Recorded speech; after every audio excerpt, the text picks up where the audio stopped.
Primero que nada agradecer al Congreso este espacio y a todas las instituciones que hicieron posible este evento. La reforma energética como tal de 2013 fue aplaudida mundialmente, ¿no?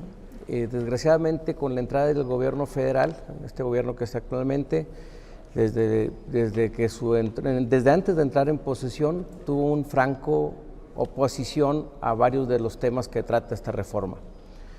Dentro de las ramas que puso como parte fueron 7 importantes. La primera es el debilitamiento de la separación legal y funcional de las empresas productivas del Estado.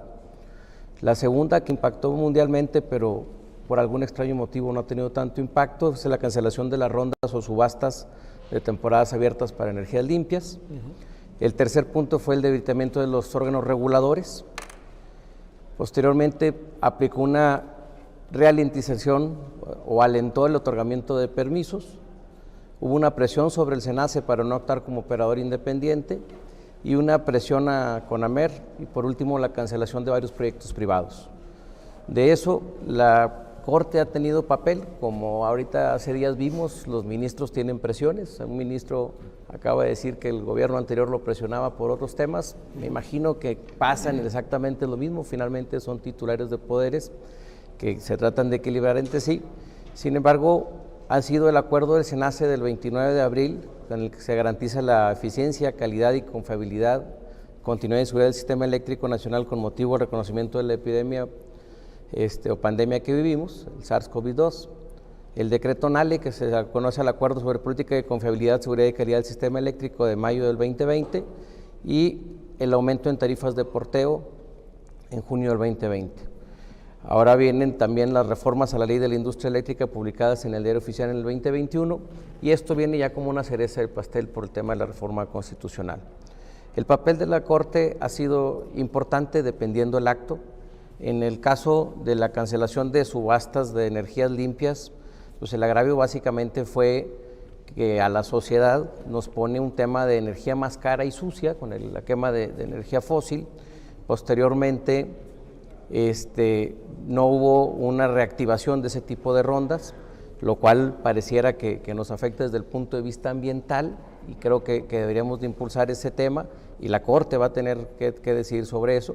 Sobre el acuerdo de SENACE del 29 de abril del 2020, donde se suspenden las pruebas preoperativas de centrales eólicas y fotovoltaicas.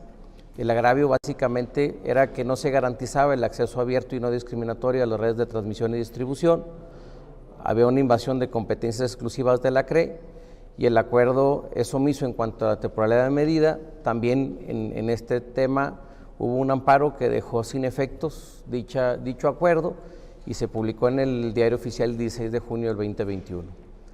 Otro acuerdo importante que se encuentra en tribunales es el decreto NALE, ¿no?, sobre la confiabilidad, que es de mayo del 2020, adopta la confiabilidad del sistema como el nuevo principio rector, da prioridad a la interconexión de proyectos estratégicos y centrales eléctricas flexibles. Para esto, el agravio básicamente es que violenta el principio de competencia económica para el cual se invitó con la reforma constitucional a participar en las áreas estratégicas y pues, se ha dejado también sin efectos el cumplimiento a la sentencia de amparo también publicada en marzo del 2021, ¿no? También hubo una controversia constitucional presentada por la COFESE que declaró inconstitucionales algunos de estos temas de este decreto. En cuanto a las reformas de la Ley de la Industria Eléctrica, pues como ustedes vieron fue una reforma que impactó al sector. Hubo presiones y declaraciones del presidente en contra de un juez de distrito, el licenciado Ferro, aquel entonces, donde casi le ordena al ministro de la Corte que lo revisara, que es como estaba actuando, lo cual desde el punto de vista jurídico creemos que el debilitamiento del Poder Judicial jamás puede existir por una amenaza del Poder Ejecutivo, sea cual sea el motivo. Creo que tenemos que respetar entre la división de poderes para poder tener la independencia de criterios y con esto tratar de buscar el equilibrio, o al menos ontológico del tema, ¿no? Y también en cuanto a la reforma hubo suspensiones con efectos generales, que te tocó aquí la licenciada Nancy. Por lo cual entiendo el punto de vista, sin embargo, yo creo que no está considerado hoy como un derecho humano como tal la seguridad energética y ahí pudiese cambiar mucho de la esfera del tema. Sin embargo, tampoco la reforma propuesta está en ese sentido.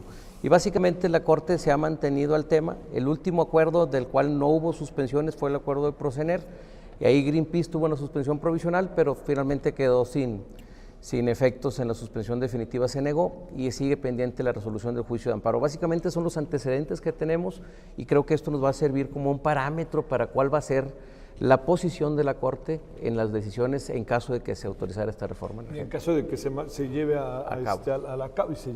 se lleve a la Corte. Es correcto. ¿No? Que decida alguien presentarla a la Corte, ¿no? Es correcto. Sale. Bueno, muchas gracias, Miguel. Ahorita regresamos, ¿no? ¿Les parece? Hablar un poquito de lo que están planteando en la reforma. Creo que lo que está planteando en la reforma constitucional, como lo comentaba ahorita el abogado Mezquita, limita mucho la inversión, sobre todo en generación de electricidad, y lo podemos volver a traducir en un oligopolio, que era lo que veníamos diciendo no funcionó, lo tuvimos así y quisimos corregirlo. Entonces, si lo que queremos es que la gente tenga acceso a la electricidad, creo que lo que tenemos que mejorar son las prácticas y los costos correspondientes. Por otro lado, como abogados sabemos que hay una teoría de derechos adquiridos que no podemos de alguna manera violentarla con cualquier sobretexto de beneficiar comúnmente. Yo creo que los derechos adquiridos se deben de respetar, la Corte lo ha tenido muy claro y creo que ha sido la manera en que ha venido actuando en estos amparos que hemos platicado, ¿no? Desde la aparición de los órganos reguladores creo que también estamos cayendo en un error como tal. Creo que los órganos reguladores venían trabajando bien, venían funcionando el mercado de electricidad y el mercado energético en general. Y por otro lado, renueva aquel miedo que teníamos de centralización. Creo que la centralización a nivel mundial, llámalo en cualquier tipo de tecnología, en criptomoneda, en lo que sea, va a tendencia a desaparecer y creemos que con esto lo que quiere volver es centralizar toda la actuación en los órganos del Estado. Entonces, ahora la pregunta es, si pasa esta reforma, ¿quién va a controlar a CFE?